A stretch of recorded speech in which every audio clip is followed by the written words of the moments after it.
Hola, bona tarda. Des de les biblioteques de Badalona, concretament des de la Biblioteca Sant Roc, us volia recomanar un llibre per fer-vos més lleuger aquest confinament. Es titula Instruccions per fer-se feixista i és de la Micaela Murgia.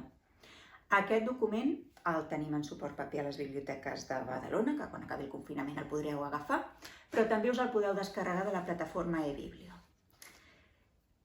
Aquest llibre pretén ser una defensa del feixisme, però alhora també és una crítica d'aquest sistema de govern que sembla que queda molt endarrere en el temps, però que si no estem alerta potser ens sorprèn en el present també.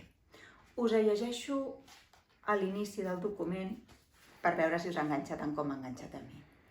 Escric contra la democràcia perquè és un sistema de govern irremissiblement defectuós ja d'entrada.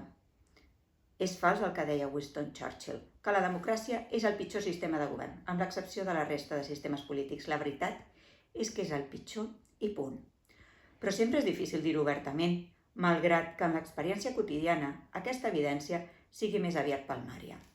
El llibre que teniu a les mans neix no només per demostrar que la democràcia no serveix i que fins i tot és perjudicial per la convivència, sinó també per provar que la seva alternativa més experimentada, el feixisme, és un sistema de gestió de l'Estat molt millor, menys costós, més ràpid i més eficient.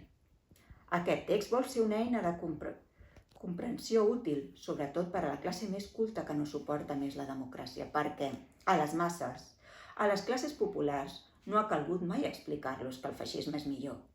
Amb la secreta saviesa dels senzills, els pobles ja ho saben i, en efecte, cansats periòdicament de les incapacitats del sistema democràtic per resoldre els seus problemes, tornen al feixisme de bon grat, de manera gairebé espontània.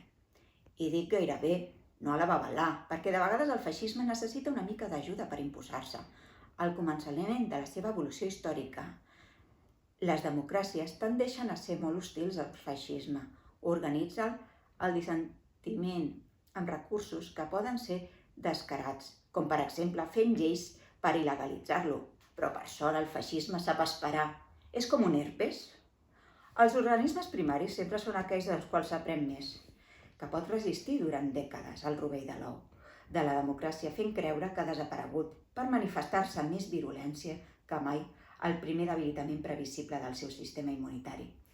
Una democràcia jove, especialment si ha nascut d'una guerra o d'una revolució social, serà molt reactiva envers el feixisme, però una democràcia, posem per cas, amb una trajectòria d'uns 70 anys, haurà perdut bona part de la memòria inicial sobre ella mateixa i haurà enterrat els testimonis oculars que amb els seus relats en formaven la retòrica.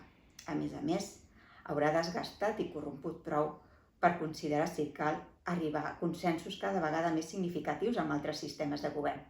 En aquest punt, si el feixisme és espavilat i sap aprofitar l'oportunitat, podrà arribar a governar estats sencers sense ni tan sols haver d'empunyar les armes. Seran els mateixos instruments de la democràcia que els hi permetran fer-se fort i lluitar a finalment acabar imposant-se. Bé, espero que us agradi i que us ho llegiu. Adéu.